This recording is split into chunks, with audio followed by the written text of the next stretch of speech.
So today, what I find is that we tend to approach business in this dual mindset of, are we talking about business or are we talking about people? When in reality, the two are more integrated and blended than we could ever really fully appreciate. So to me, they're two sides of the same coin. And I say, what's the work to be done and who's doing the work? And when we blend those two together, we get better business outcomes. So at the end of the day, what you want to basically hold your leaders accountable for, and if you're the senior most executive, what you want to hold yourself accountable for is, are we producing the highest possible levels, the optimal levels, I say, of performance and engagement, and well-being, career growth, and impact? And so we're climbing that ladder. Well, unfortunately, many organizations get stuck on that first rung, performance. Welcome to the Life Fulfilled podcast, because life's too short not to experience fulfillment. I'm Bernie Borges, your host and the creator of the Fulfillment-Centric Leadership Framework. No matter your age or stage, a more fulfilled life is on the table on the Life Fulfilled podcast. So pull up a chair and be sure to press that follow or subscribe button. Imagine waking up one day after decades of achievement in the military and corporate world and realizing that you don't even know what you want. That's when Matt Poepsel hit a wall. In 2020, he pulled the ask hard questions lever. Who am I really? Where do I belong? What difference am I making? And rather than lean into his external success, which he had plenty of, he paused, he looked back, and he reconstructed what leadership and life meant for him.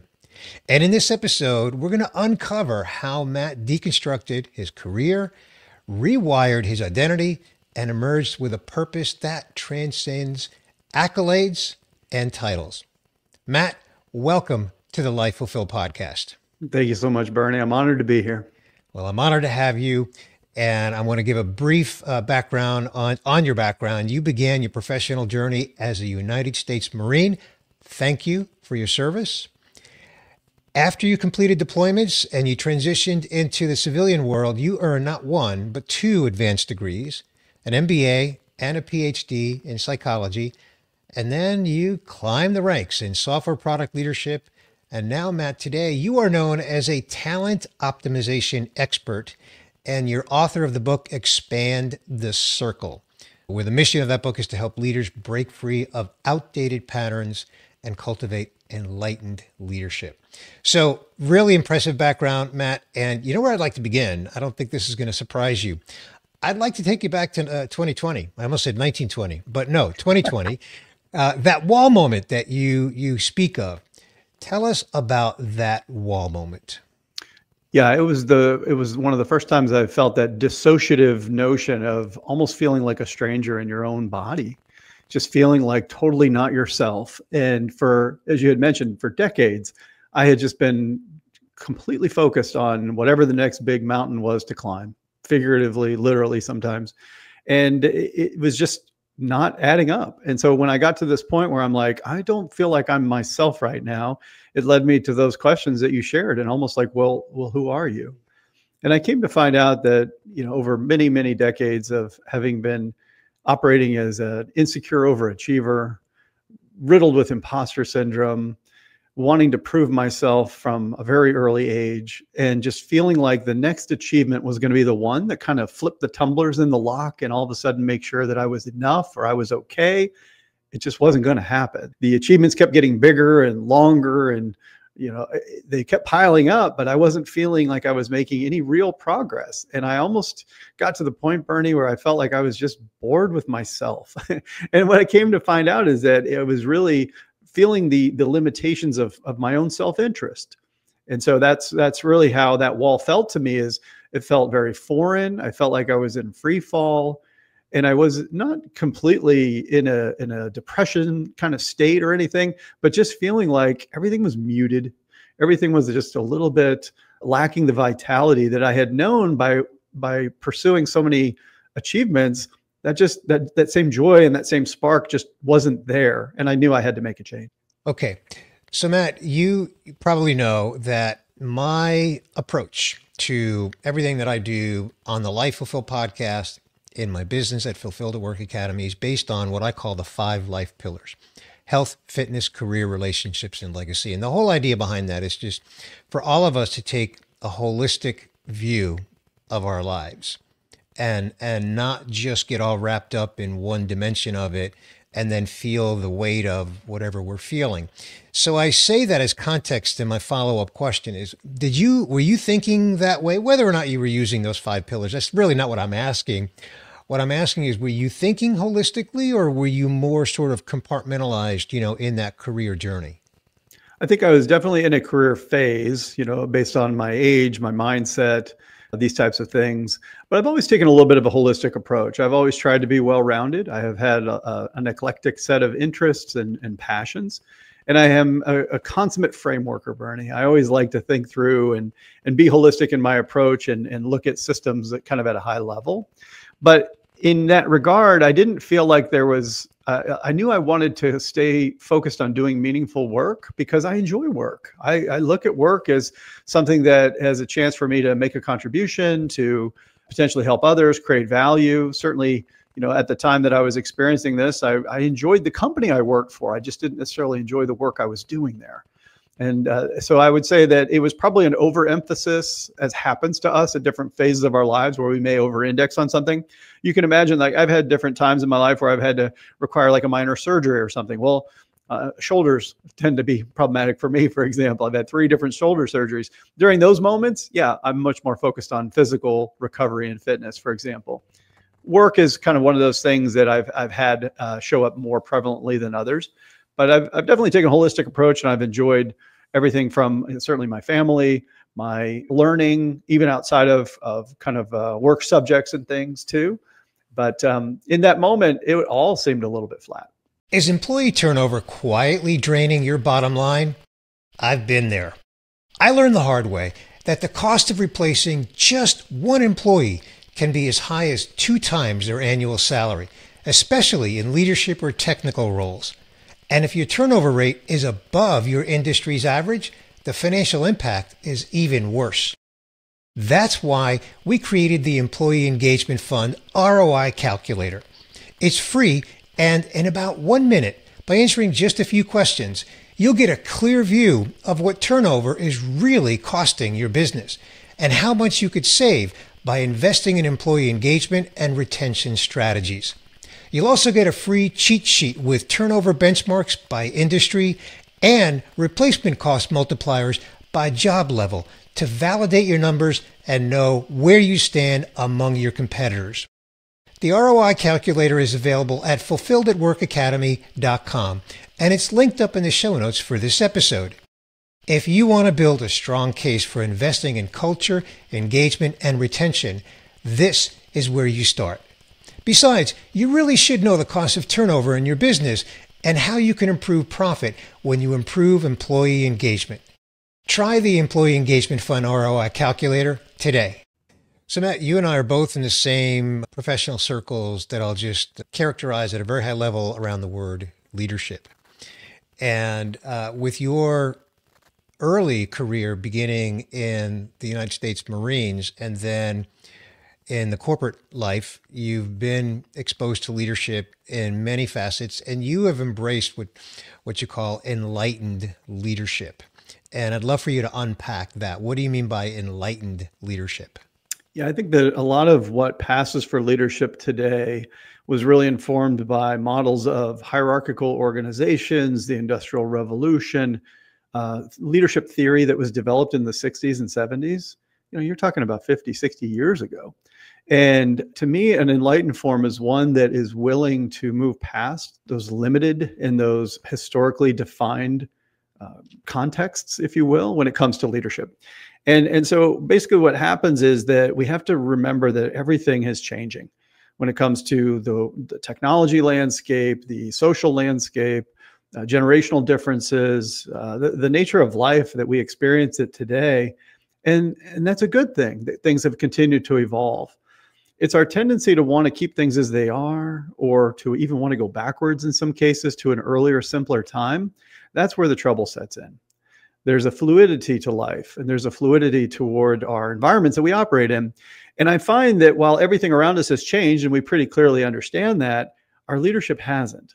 And so to me, the journey of exploring what enlightened leadership can look like was really born of that willingness to just take a blank sheet of paper and say, how do we need to lead in the modern frame? And I found it deliciously ironic that mindfulness practices and contemplative traditions from thousands of years ago may just hold the clue to a better way of operating in the modern frame. Okay, well, you said a lot there, and I love that deliciously ironic statement. So I want to drill down a little bit on that because you really got my brain cycles going. You know, you're saying that a lot of the leadership principles are outdated based on decades old practices and premises, and boy, I think you would agree, Matt, that even in the last 1 or 2 or 3 years that we're living in, things have been evolving so rapidly. A lot of it is technology, some of it is geopolitical, social. I mean, it's just all of these ingredients that are coming together that kind of make the world kind of crazy and moving really fast. And so, how does enlightened leadership then evolve, with the current set of events, circumstances, climate, etc.? Yeah, I think that at the fundamental level, when we start ripping away sort of things that appear to us to be true, but are more stories that we tell ourselves or meaning that we infer as opposed to what's actually there, I think that this is where the wisdom traditions help us kind of take a fresh look at these things. And when you start to think about an enlightened approach, one that basically says, let's look at intentionality. What I try to teach today is that when it comes to intentions, we should work from the outside in. We should think about the mission. We should think about the people around us, and eventually, and only eventually, make it to our own self-interest. So much of what I hit in that wall was the exhaustion of self-interest and realizing that it was distinctly limited.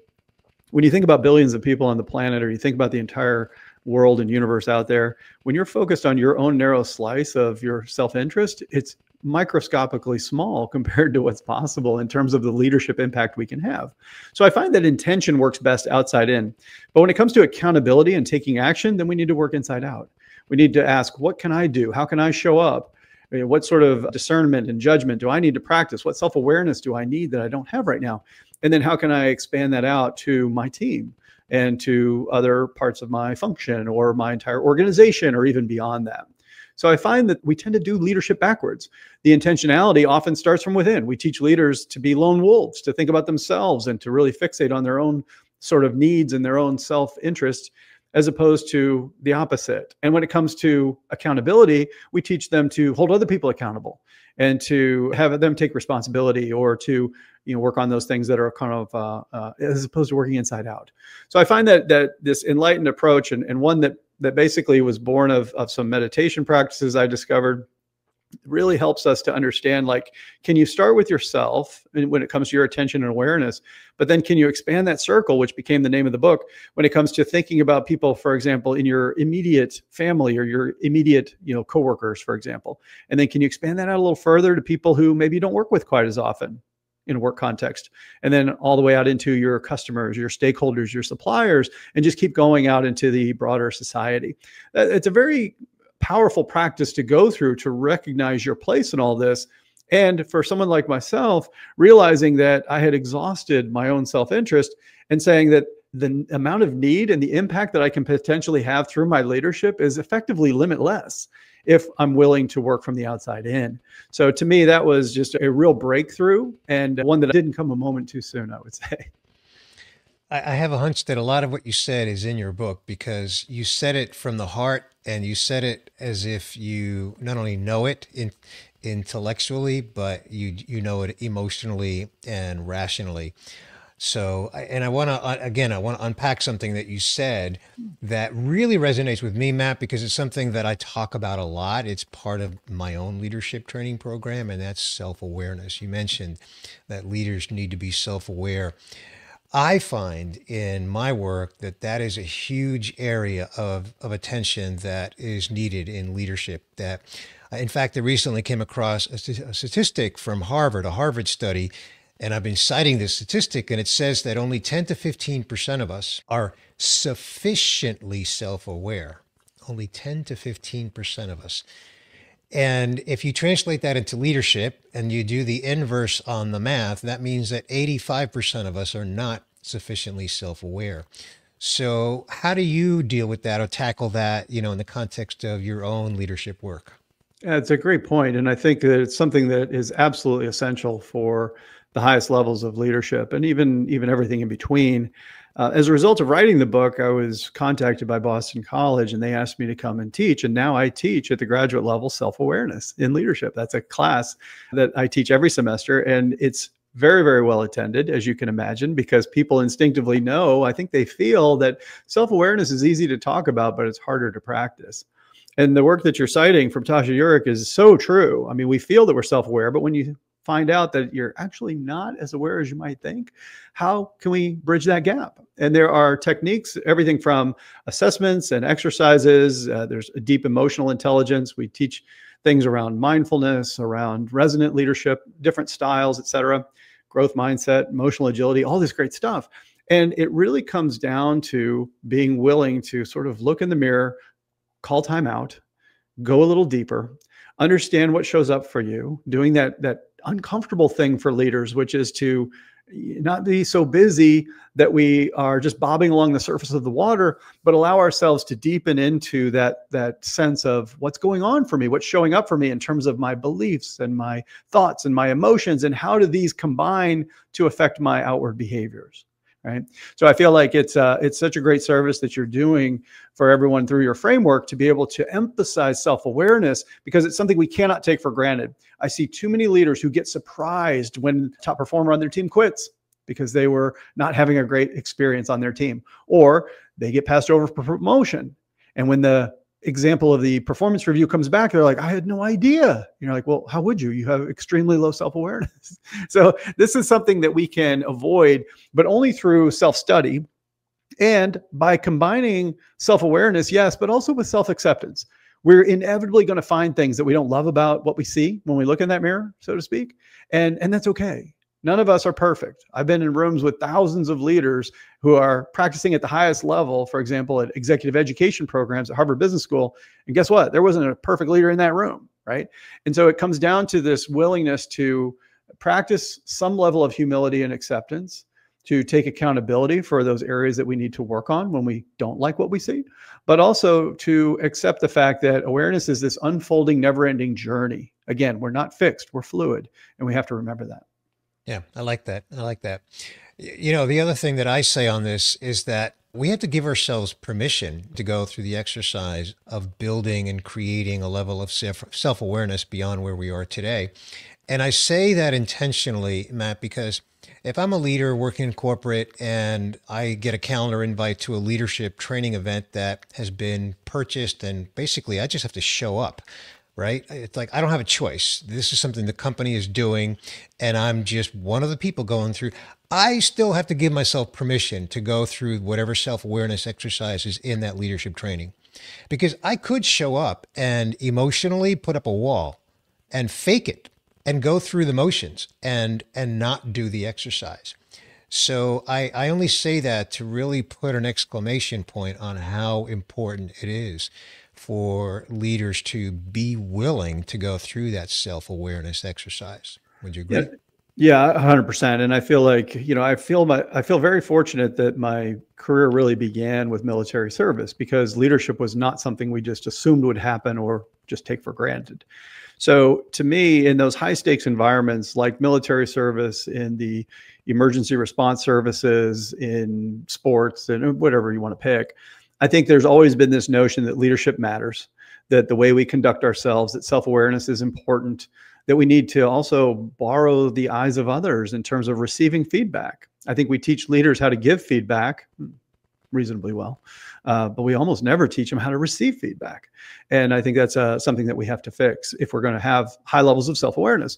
What's happened, though, since, Bernie, as you know, is that we've seen such tremendous change and such rapid change in our workforces when it comes to everything from generational evolution to the rise of AI and technology, the geopolitical strife you described a little bit earlier. And so what happens now is they're all high stakes environments. When we're seeing the levels of burnout and stress and chronic challenges, the lack of trust in leadership that plagues so many companies today, it's hard out there right now. And so every environment's a high stakes environment, all the more reason to look to those high stakes industries and traditions like the military, like emergency response, and basically say, like, how do you do leadership well in those extreme environments? And I think that you're going to find exactly what you shared, which is that the willingness to be self-aware and to have a training exercise that somebody's invested in when you go to, don't just go through the motions. That's an opportunity. That's a chance to go deep. That's a chance to work on the craft. Leadership is a discipline. It's a craft that we have to work on, and we have to study it. We have to practice it. We have to reflect on it, both when it goes well and when it doesn't go so well. It's something we have to work to master constantly, constantly. So, you know, the concept of foresight versus hindsight, right? And so I say that in the context of this question that I have for you, Matt, and that is, you know, you started your career as a Marine, you entered civilian life, and then you got 2 advanced degrees, an MBA, a PhD, and then you became a talent optimization architect and expert, author, speaker, and probably other things that I don't even know about. So what was the foresight? To what extent was there foresight as you were going through this journey versus the hindsight of going through the journey and then arriving at a place where you felt like you had purpose and you're doing really what you have a passion for? Yeah, I think there was always a bit of foresight in that I would feed good energy that felt very authentic. So from the time I was in 5th grade, I knew I wanted to be a Marine because I just heard about them. I was told they were the toughest, so I wanted to be tough.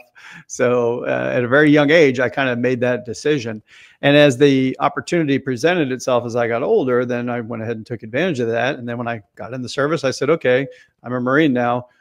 What's the toughest thing I can do within my field? And they're like, well, special forces. I said, great, I'm going to do that too.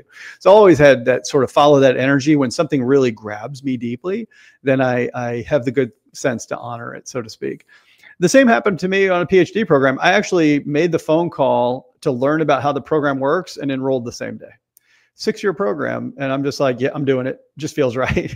Not a lot of consideration about the realities of how you're going to pull it off. Many years later, when I heard about Ironman, I thought, that's a big triathlon. I'm going to go ahead and try it. And then you could look at that and say, well, you're a slow runner. You can't swim the length of a pool. You don't own a bike. Like, why are you signing up for this ridiculous race? Like, I don't know. It grabbed me, and it's something I'm going to do. 4 years later, I finished it. So all those things I'm saying is that the foresight is always in the short term, even looking at a 4, 5, 6-year sort of achievement window to train for something. It never scared me if I was grabbed, deeply by the fit and the nature of that achievement. In hindsight, what has showed up for me is something I did not anticipate, which is I consider myself a lifelong learner. And so I've always done my best to consume, to pay attention, to apply lessons. I've studied business and technology and psychology and all these things, and I've just truly enjoyed it. I love being in the classroom. I love informal learning. I just love it all. Love it all. What I didn't realize, though, Bernie, is that as I got older, that love of learning has kind of grown and shifted into also a love of teaching. So now I'm still learning every day, but I'm also, as an elder statesperson, I suppose, with my gray whiskers, I've gotten to a stage in my career where I was able to start to teach a bit. And so now, whether I'm writing on LinkedIn very informally, or whether I'm in a literal classroom on campus at Boston College teaching, or anything in between, I'm very, very comfortable with that teaching role. And so that's something that I had not anticipated or even put, the pieces together all that quickly. So I think both are delightful in the sense of knowing when you're grabbed and you're intentional about something. Also, when you're surprised, pleasantly by something, I think we just have to open ourselves to those both types of possibilities. Yeah. And I share that passion, man. I love to teach myself, and likewise, I consider myself a a lifelong learner. Fun little quick side fact here. Many years ago, I thought about going for a PhD, and I didn't bite the bullet. I didn't make the commitment. It was just something that I just saw as a tall mountain. So I have great respect and admiration for someone like yourself who did it, because it's not like you took time off, right? I mean, you were still working and doing life and also pursuing your PhD. And it was a long journey, as you said. I think you said 6 years. So just tremendous admiration for that. Where I want to go next, and probably last in this conversation, is part of my describing you and kind of going through your bio is describing you as a talent optimization architect. What is that, Matt? Unpack that for us. Yeah, if you think about what happens in organizations when it comes to the people practices, we don't really always have language for what that is. If we think about traditional HR functions like performance management, yeah, that has a place. But what's the way that we describe the discipline of how to get the people part right, for lack of a better term? So in about 2018, we put our heads together and came up with this notion of talent optimization, just as a way of describing what is it that every organization must do in terms of its people practices. And ended up, I can summarize it by saying we have to design winning teams, we have to hire top talent, inspire our people to greatness, and diagnose people problems that inevitably crop up. So when you think about those four main disciplines or different practices, everything that we do kind of fits into them in one way or another. So today what I find is that we tend to approach business in this dual mindset of, are we talking about business or are we talking about people? When in reality, the two are more integrated and blended than we could ever really fully appreciate. So to me, they're two sides of the same coin. And I say, what's the work to be done and who's doing the work? And when we blend those two together, we get better business outcomes. So at the end of the day, what you want to basically hold your leaders accountable for, and if you're the senior most executive, what you want to hold yourself accountable for, is, are we producing the highest possible levels, the optimal levels, I say, of performance and engagement, and well-being, career growth, and impact? And so we're climbing that ladder. Well, unfortunately, many organizations get stuck on that first rung, performance, thinking that the others don't quite matter. So let's just force people to return to office. Let's just jam productivity tools like AI down their throats, and everything's going to be okay because we'll hit our number. And the answer is, like, it's so much more complicated than that. When we actually hold ourselves to a higher standard and we realize that these things aren't disconnected, that the people's welfare, or something I now call performance, people, and purpose, are all fully integrated, that's where our businesses really shift toward flourishing, right? When it comes to, yes, the bottom line, we have to run profitable businesses, but at the same time, the people outcomes and even the broader impact of purpose and meaning and fulfillment, as you say, these things are possible for us if we take an optimal approach. So talent optimization gives us the mechanism, the architecture to actually do that, using a combination of data and science and techniques and lessons and learning and training and application and everything in between. Love it. Love it. Totally aligned with everything that I stand for and everything that I'm doing at Fulfill the Work Academy. So thank you for that explanation. Well, Matt, why don't we wrap here? And of course, I invite you to share with my listener where people can connect with you, get into your world, learn more. You've got a lot going on. You've got a podcast yourself. So yeah, tell my listener where they can just connect with you. Yeah, I think LinkedIn is a great place. I love to hang out on LinkedIn. I love to share tips over there. I love to make new connections over there. So if you want to connect with me on LinkedIn, I welcome that. If you are a podcast lover, which obviously you are, sure, my podcast, Lead the People, is something I do every week. Enjoy that as well. Those are two great places to learn more about me and to help us have those happy collisions. Terrific. Well, Matt, thank you so much for joining me for this episode of the Life with Full podcast. I have enjoyed this conversation thoroughly and look forward to continuing it. Thank you, Bernie.